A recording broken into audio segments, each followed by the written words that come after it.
Bangabandhu cup কাবাডিতে পোল্যান্ডকে হারিয়ে সেমিফাইনালে বাংলাদেশ। টুর্নামেন্টে টানা 4 জয় বর্তমান চ্যাম্পিয়নদের।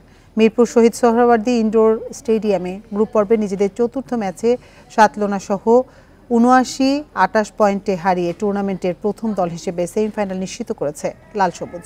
দারুণ পারফরমেন্সে ম্যাচ সেরা হয়েছে বাংলাদেশ অধিনায়ক রেইডার আরদুজ্জামান মুন্সী। প্রতিপক্ষের কাছ থেকে তিনি একাই তুলে নেন ২৫ পয়েন্ট। শুক্রবার সন্ধ্যা ৬টায় গ্রুপ পর্বের শেষ ম্যাচে নেপালের বিপক্ষে লড়বে বাংলাদেশ।